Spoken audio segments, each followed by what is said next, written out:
Hello again, welcome back. Next speaker is Barış Mengütay. Well, for 3D artists, he is going to talk about the workflow for beginners. I'd like to invite him, Barış Mengütay. Hello, Barış, welcome. Hello. Please start when you are ready. I can start right away. Let me introduce myself. My name is Barış Mengütay. For the last 20 years, I work as 3D artist. I am an engineer. However, I always loved art, including painting and sculpture. So when I was a student in the Department of Mechanical Engineering and as well right after the university, I actually turned my passion into my profession 20 years ago.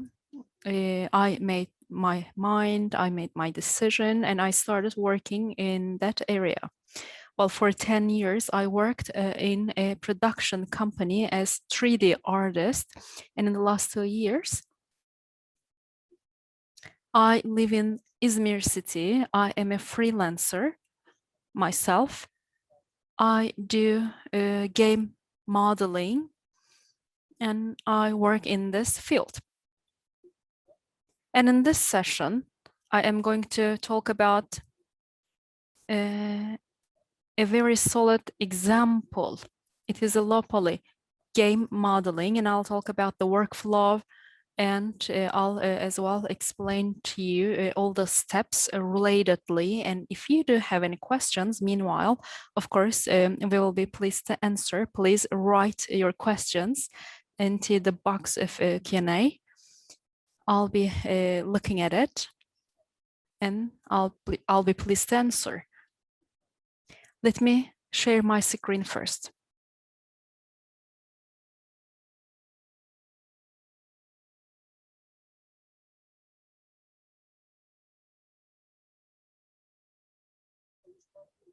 This is my work. This is a personal, actually, work, not for a company or for a brand, but I just did it for my pleasure. So there's no intellectual property issues relatedly. Here you would see as well the videotapes of this look, this work. I'm going to show them as well.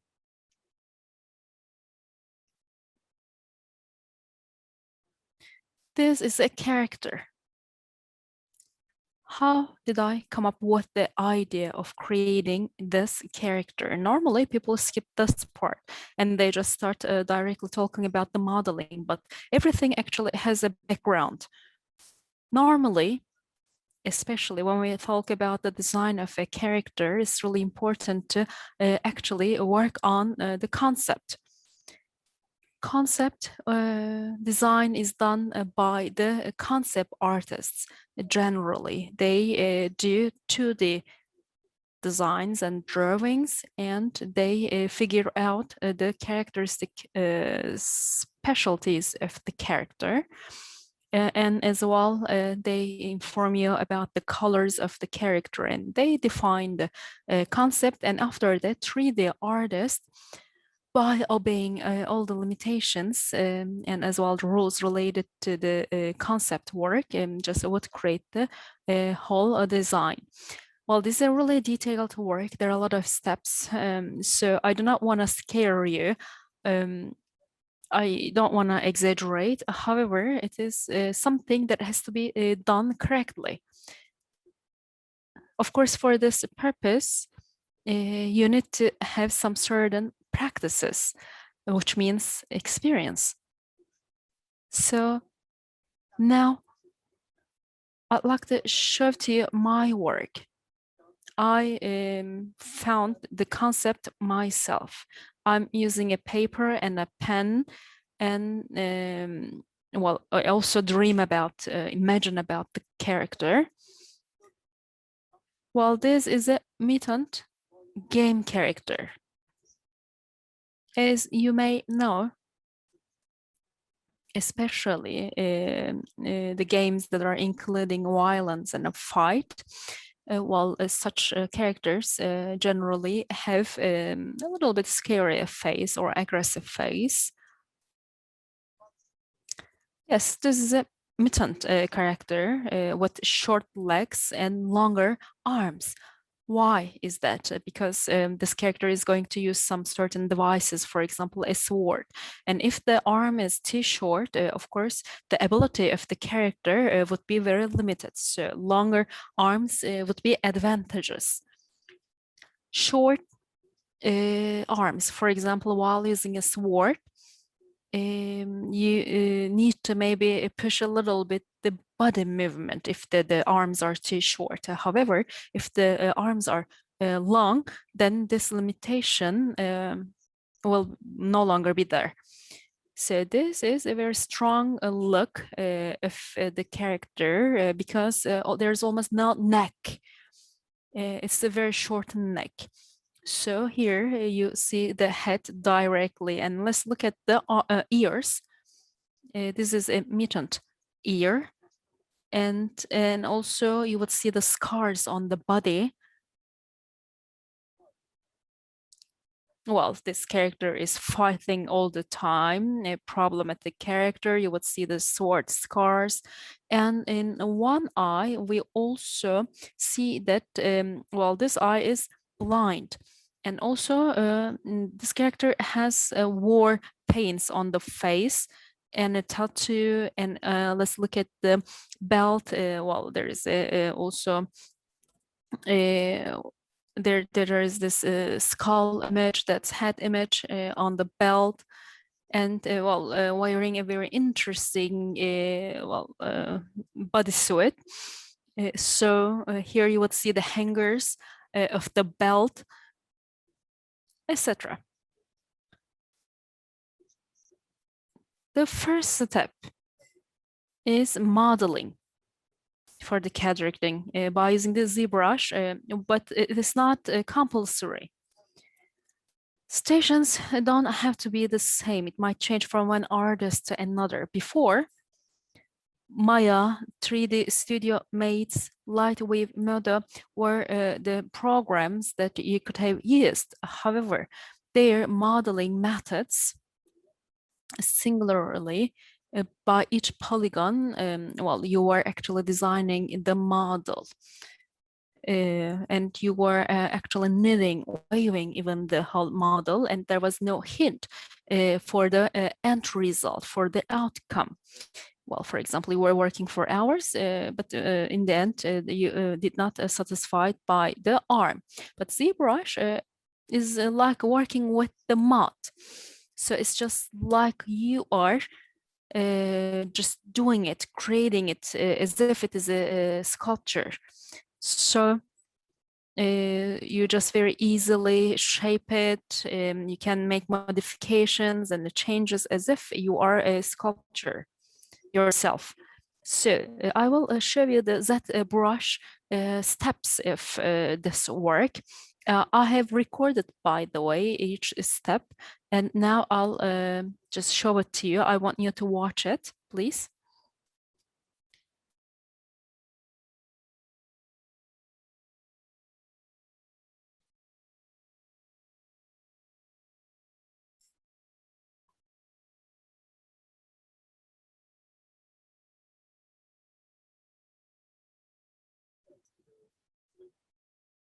Let's start with a globe. I started by designing the globe. You can first do the body, and then you can add the arms and the legs. However, also you can start with a globe, and you can shape this globe by as well shaping the arms and the legs. Specific to this modeling, well, I have preferred to do it via the globe. Normally, I do it separately though. Normally, I add the legs and the arms separately. I'm going to add the hands in the end separately. You see, we are shaping the body, the glove body. That brush is quite handy. You can actually use the well, the paints. You can mask, you can repel, paint on the character. Here you see that I have changed the color. There are a lot of tools in ZBrush. You can add different lights and different tissues, different patterns you can add. Well, if your eye get very used to how you see it, you can change as well the dimension. You can rotate it. You can just look around, turn it up and down. This is a general workflow, by the way, and this is my topic for this session. Here, you would see that this is the whole process. Here, I am also talking about the anatomy of this character. You would see the muscle groups. Well, we need to have a certain, actually, anatomy information. Yes, this is a mutant character, however, inspired by a real human being, which means that we need to add or keep some elemental and a basic human anatomy features. Otherwise, it wouldn't look real. Well, a mutant, you know, would have some certain similar muscle groups to human being. And this is also the case for animals and people. The muscle groups are same, just their location on the body are different. So it's really important to know about the anatomy first. So here you see I am shaping the ear and as well the arms and the legs. You would see that we are approaching to the final look.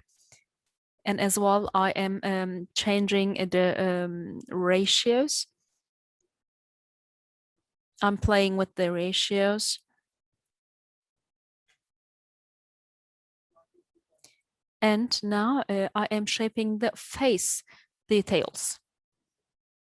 Polygons are not enough maybe, and I multiply it and I go further with the details. Small details. Here you see that I am shaping the jaw, because a bigger jaw would mean that a stronger character.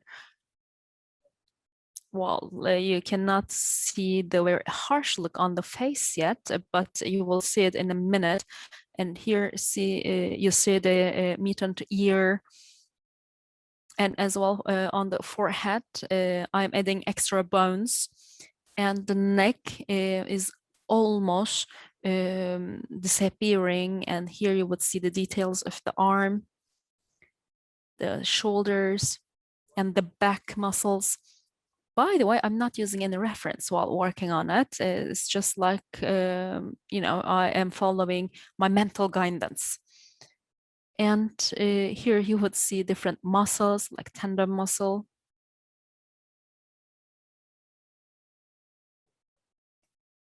You would see the armpits and armpit muscles.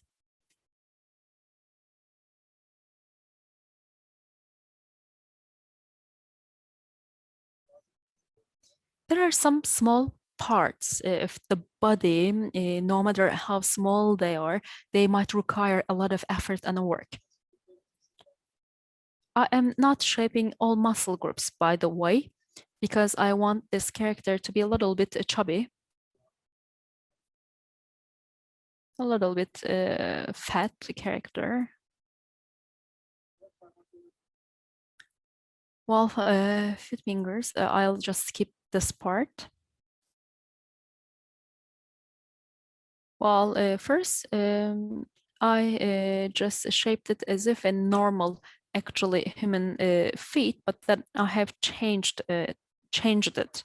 You can change the concept if you like. I as well shaped the toes And here, now I'm playing on the face. I'll try to do it, the toes, something similar to the human toes.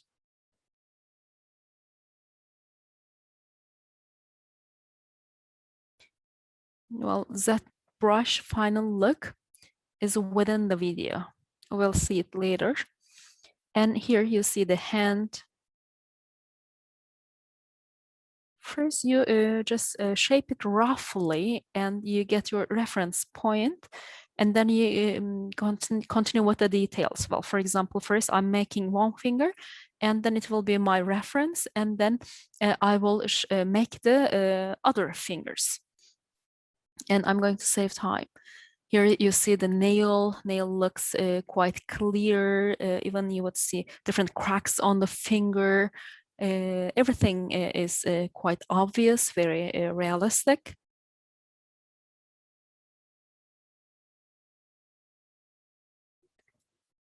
Of course, you see it quite fast. Normal is not that fast to do it. This video is speedy video.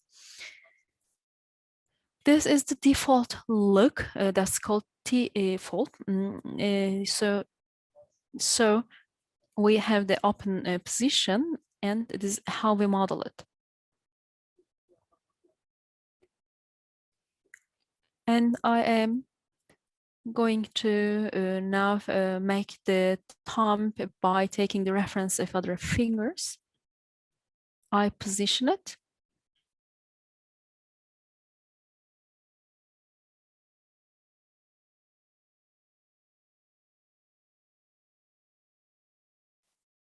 While I also add the creepy on the finger and the thumb, and then I'm going to unite them. Well, here you see the palm of the hand that is combining with the thumb and the fingers. And here also you would see the wrist. While I'm making a wrist and adding the lower arm. So this is a mutant character, as you may know, so that's why some parts of the body are exaggerated. Exaggeration is very important, actually, in this work. You have to exaggerate handsomely.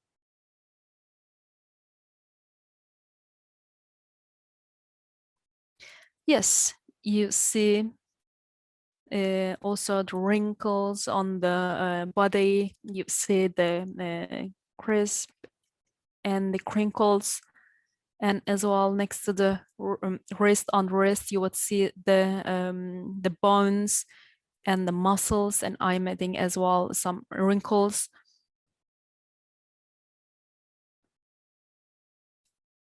Well, there's a thin skin on this part, and I am correcting it. So on the palm as well, I'm adding some certain lines on the palm. Well, yes, this is the whole video. Now let me continue with the ZBrush program. Well, the previous video was made on the ZBrush, but now we will directly see it on the ZBrush program. Here you would see the other parts.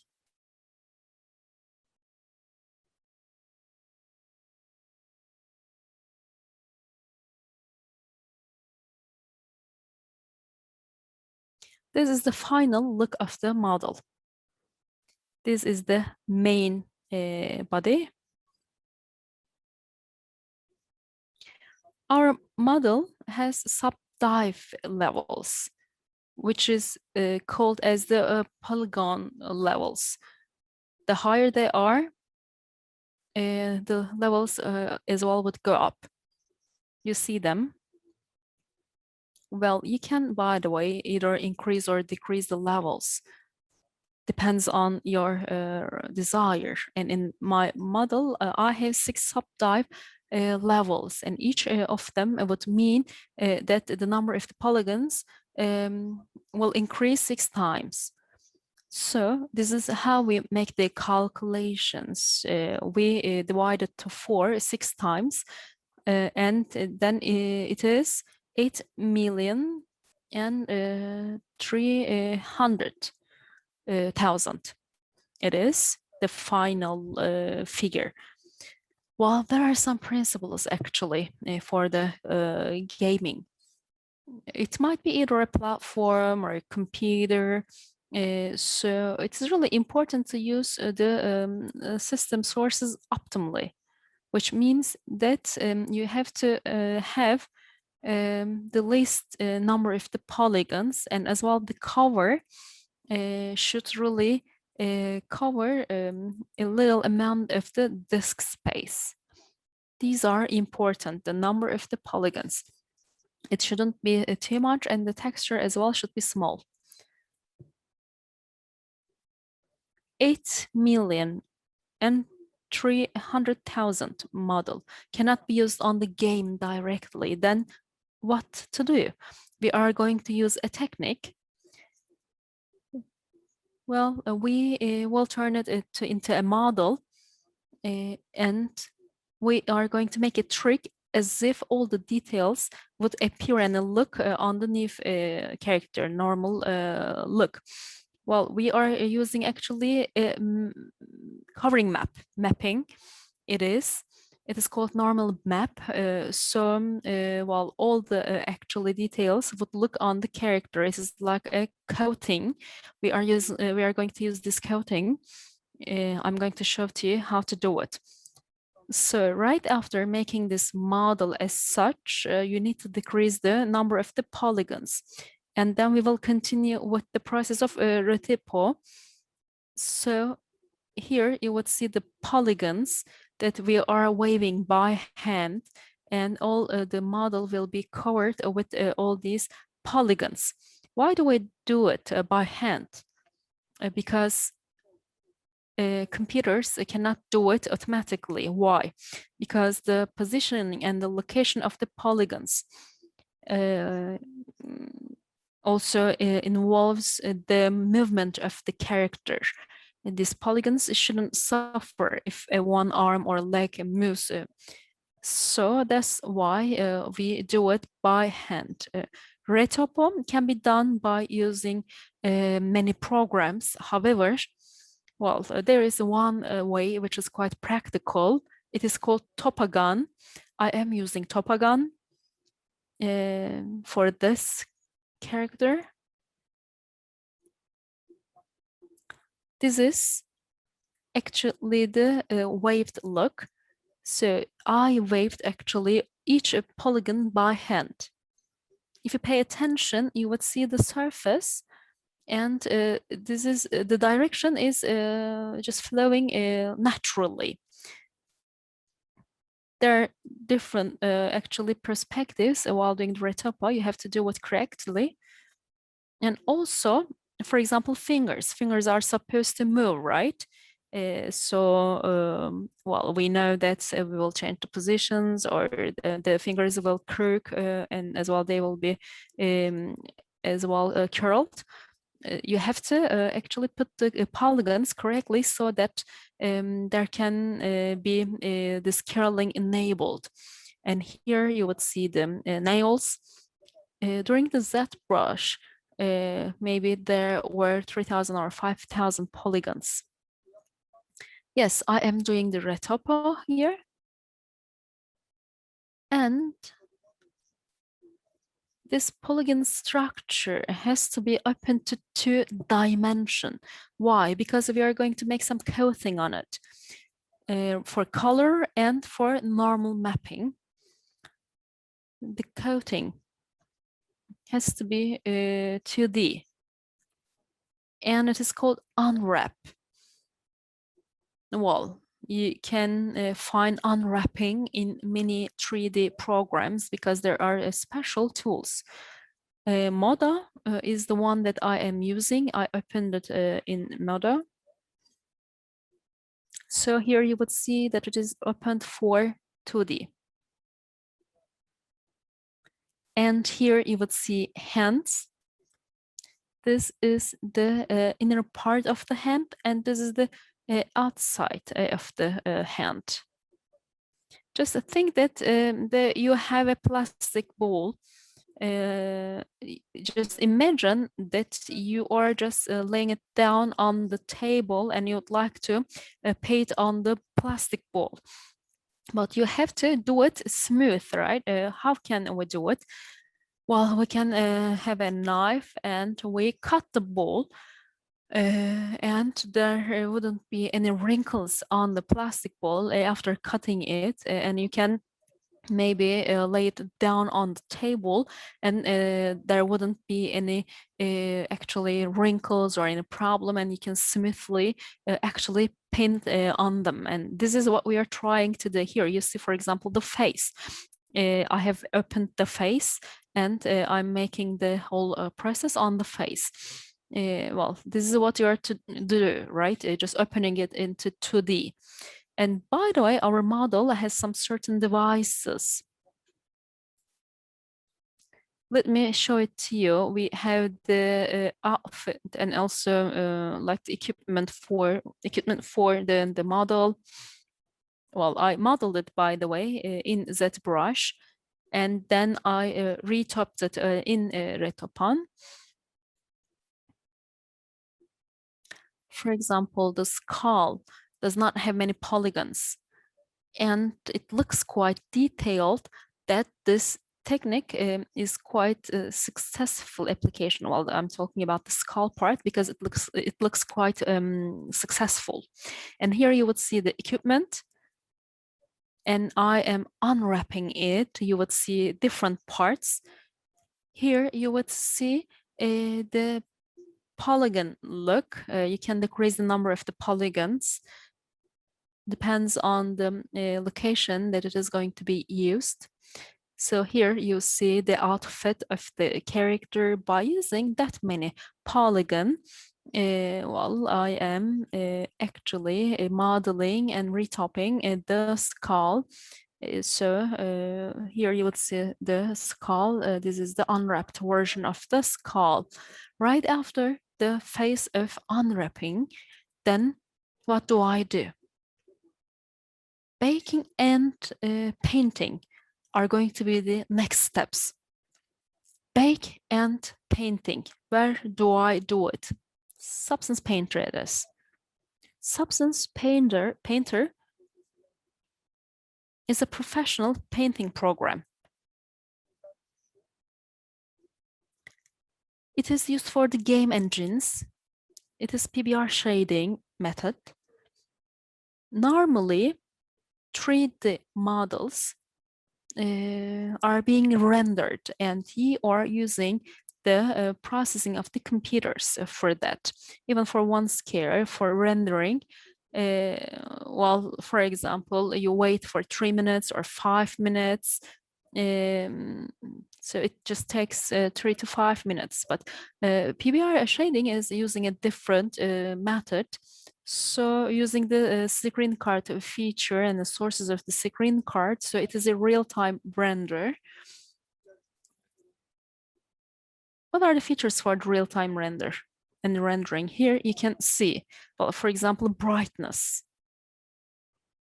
Here you see the brightness of the eye, and as well you see the brightness on the skin.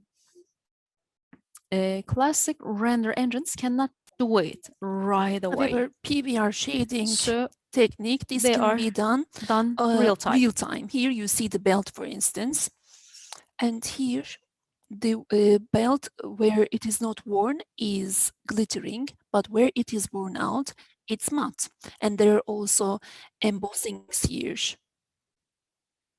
And also by changing the angle of the light here, the leather features, the embossings there, I can see all of them.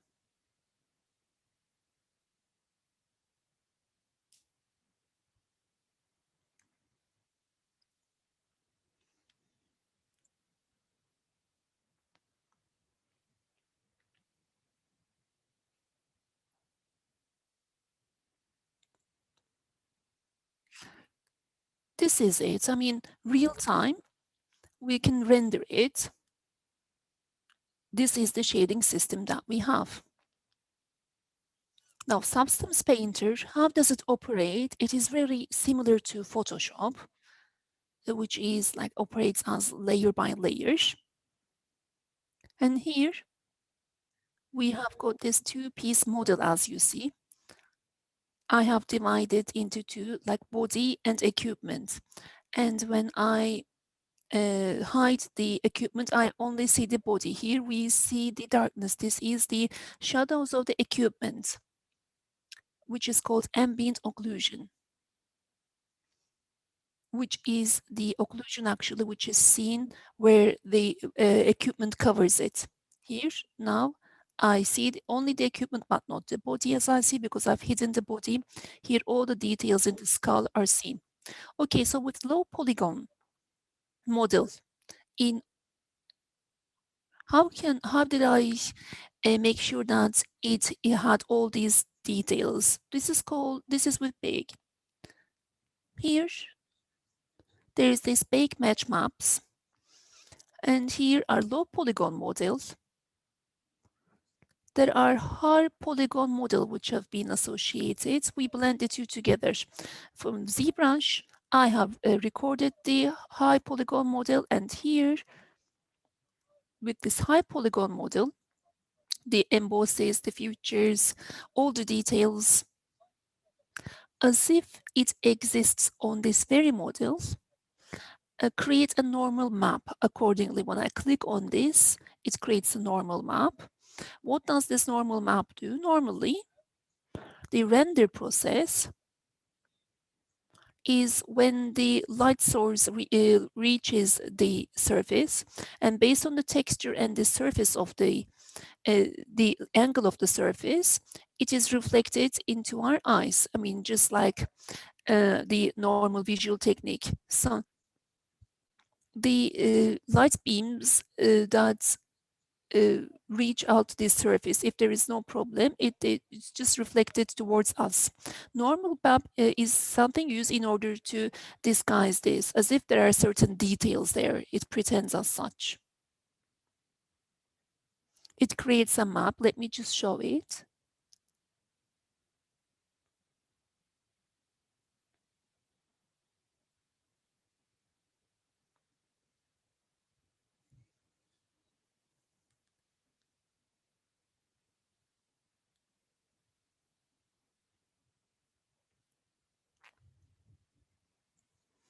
Here. There are three color groups.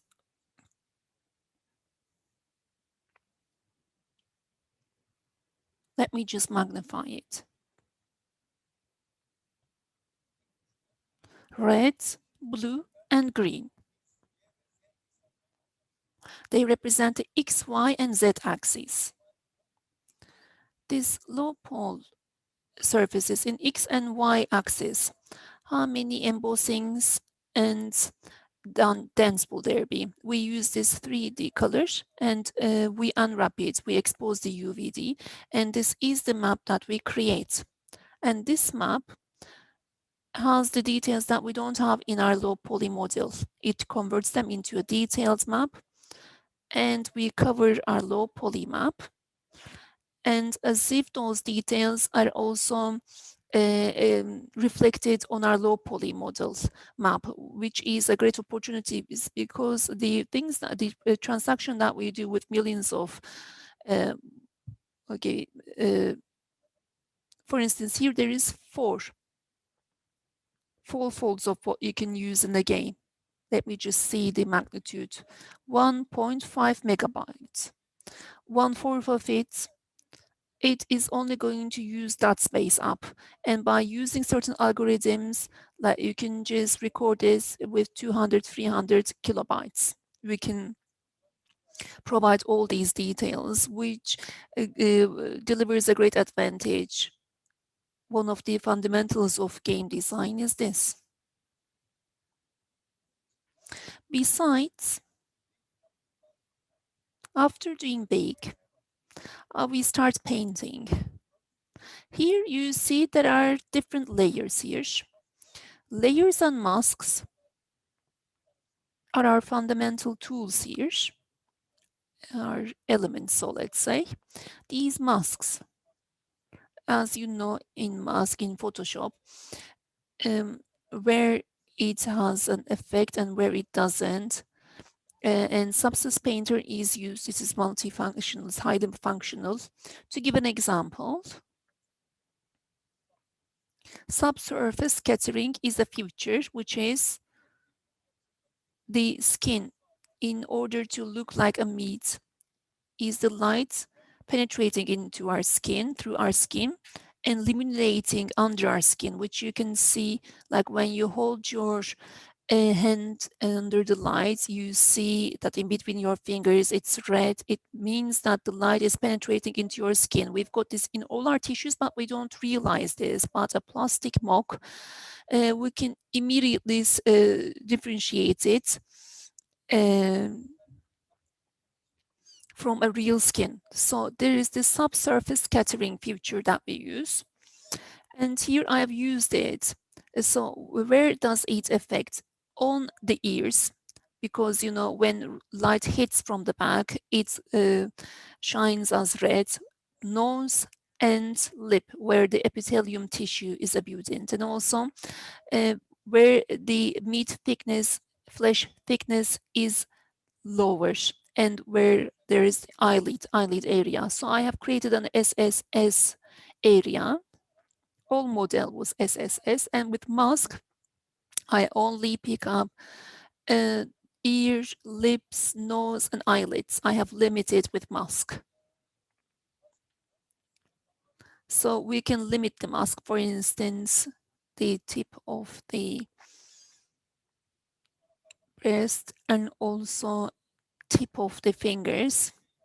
For instance, here I have also added dirt. I have first of all implemented throughout the whole body, and then in order to activate the certain areas of the body, I have used a mask in order to activate that dirt visual only on certain parts of the body.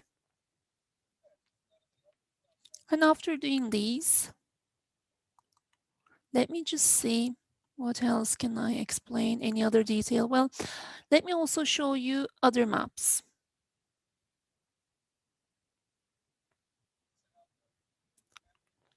This is ambient occlusion.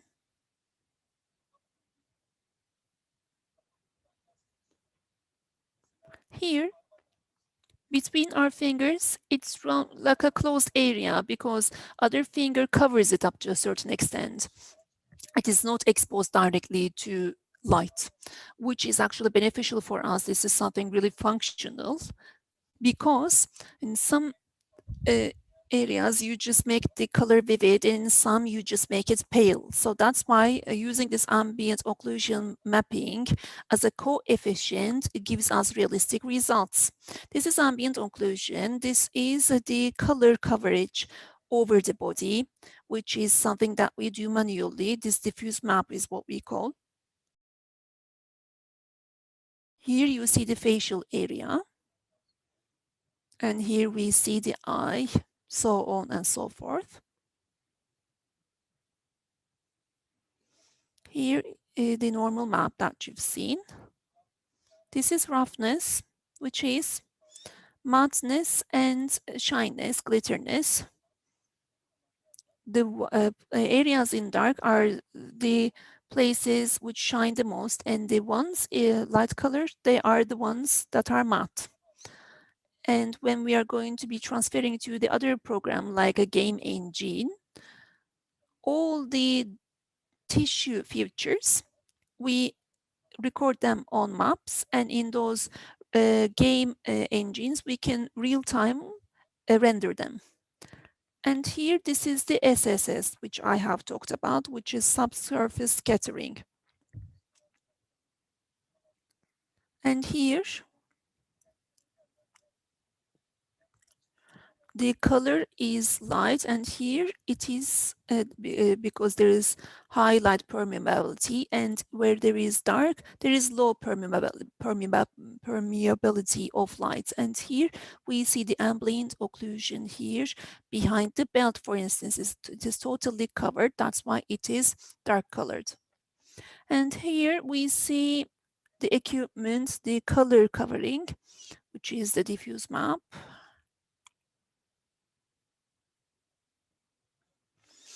Here, this is height.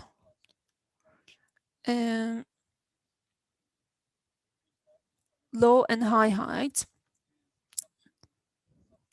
With Substance Painter, we can do certain like dents and embossing features. We just simulate it actually, as if there are dents there, or else like any gaps. For instance, the ones that are dark colored, as if they are dents, and the ones who are light in color, they are embossed areas. Here again, we again see the normal map of the equipment. And this is reflection. As you see, it is different than the body because like there are metallic parts. That's why different maps can be used. Here there is reflection. Again, where it is the glitterness is low, the color is darker. This is roughness. And after doing all these, our model, the game engine, or as the platform that we're going to be using, which could be a visualization software. And let me also show you this. I've also uploaded this to Sketchfab.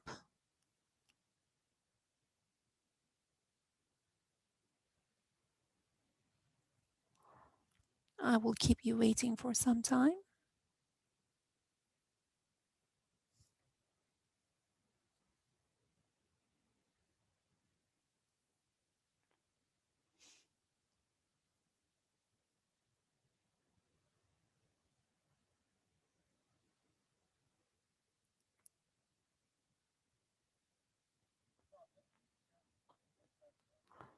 This is the PBR maps.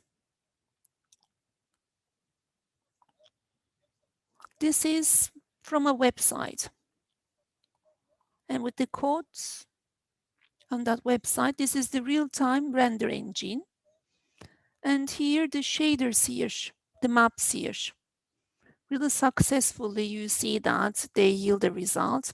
Of course, in each platform, it is different, but this is something which is really functional. And here again, we see the angle of the light, and under different light shadings, angles, we can see our model. Here, the low poly model, and also the maps that I have shown just recently, I have transferred and I operate, and I run it on this model here, and I achieve these results. Of course, in the game engine, another thing which is needed, that this model has to be a moving active model. So before uploading on the game engine on a program, like this could be Max, Mayo, Moda, Blender, one of them, bones should be ribbing should be done, bones should be placed, and then certain movements have to be tailored. Certain movements have to be also, as I said, designed, and then it should be transferred to the game engine. And here you see the feet. I changed my mind later on because I had two reasons for that. You know, we have to use these fingers, yes, but we can, of course, this is mutant, like we can have this 3 fingers, like 1 finger here, 4 here. I again did this 5 finger because I mean these are the things that increase, or else because the polygon number, and this would in order to reinforce this mutancy, I thought of such a feat, like an ostrich feet. A terrific feat.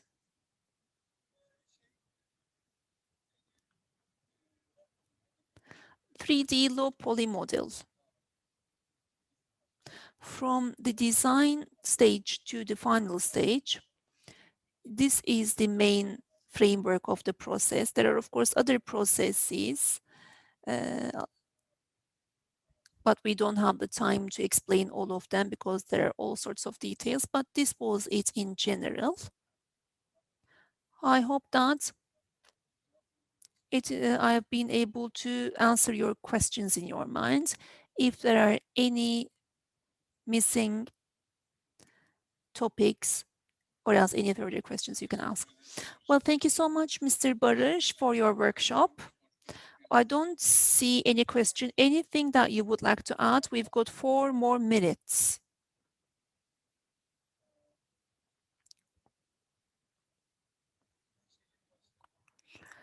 For the ones who start this work,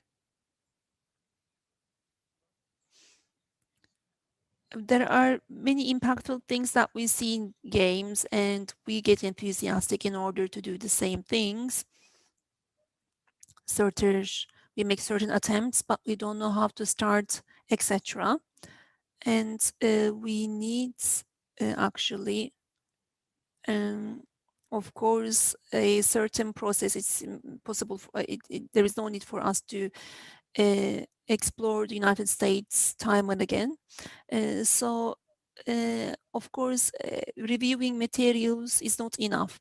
We have to also receive a consultancy from experts around you, or else on the internet there are certain communities and there are many game groups at universities, for instance. There are many different platforms on the internet, and we can receive support because this job takes time and it takes time to learn it. And because of this, without like going astray and using wrong methods, doing the right thing at the right time is important and enables you to save time. Otherwise, you wouldn't have any time left. And another fundamental thing is that,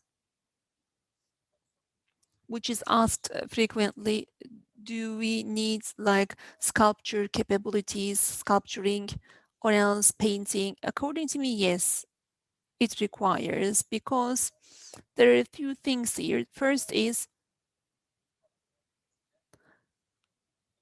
in order to like have these anatomic details, memorizing things is not enough. Like you've got this muscle here, that muscle there. Being able to draw the things that you see, I think, is a matter of capability. That is what I've seen so far. And the ones who've got that skill, that capability, proceeds faster. Because I give trainings, and that is what I see. Really swiftly, these people can proceed and live up to a really good level. When you have the pen and paper in your hands, if you're able to draw something that is just in front of you, of course, maybe it is not going to be imperfect, but if you've got that talent for drawing, this is an indication that you might progress. But like, it's not that you cannot do that on paper, but you can do that on computer. Because I mean, doing this with pen and paper is an indication that you have the skill. And while proceeding in 3D, we never give up on using pen and papers, because 3D artists always, first of all, they design, they come up with arrows, they have the information notes next to them. So always we have to have the skill for design. And also color information, we need that because we have to use compatible colors, which is again a talent that is derived from painting. If you use random colors, they do not match.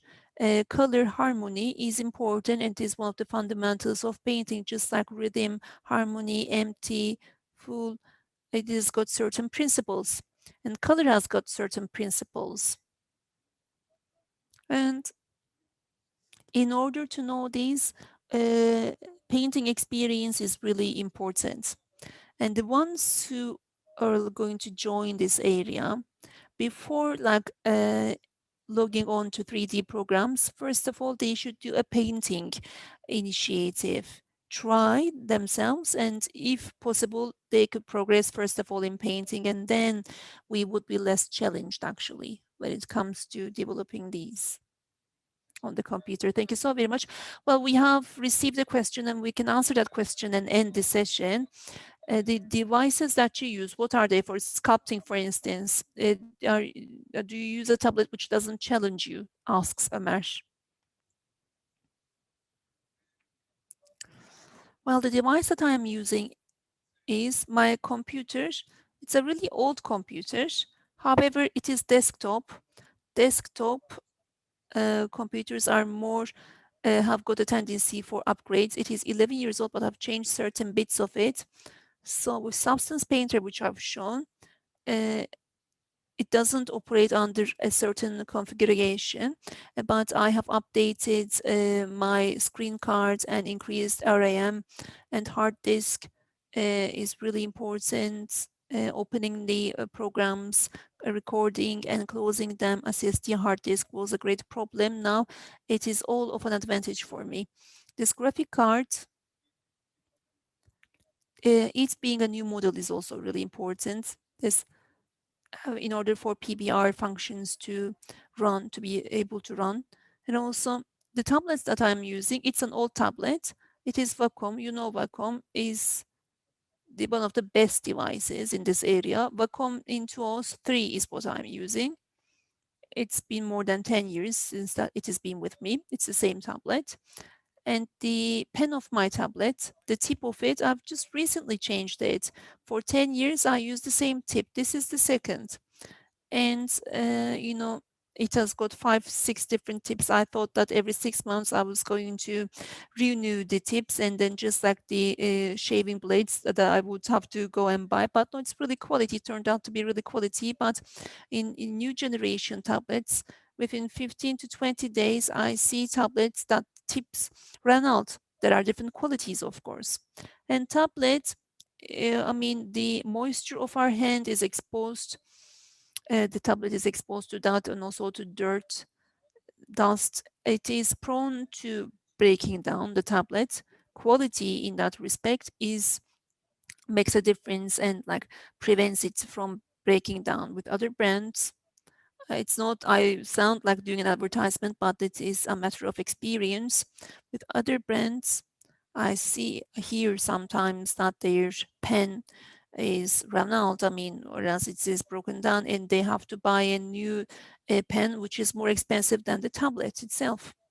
And also when it comes to configuration, we have got 2 monitors. One, if I have worked on a concept on one monitor or else a reference photographing, I turn that on, and in the other, I turn on the working screen of my program, or else with one, I use the viewport, and the other, the tools. That is how we can work. The 3D people, what I advise them is that them to not to work on laptop, but desktop and double monitors.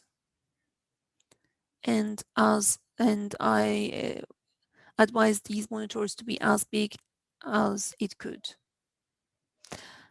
Well, the camera of my computer, I don't have it. That's why I have just attached it to my mobile phone. I don't have a laptop.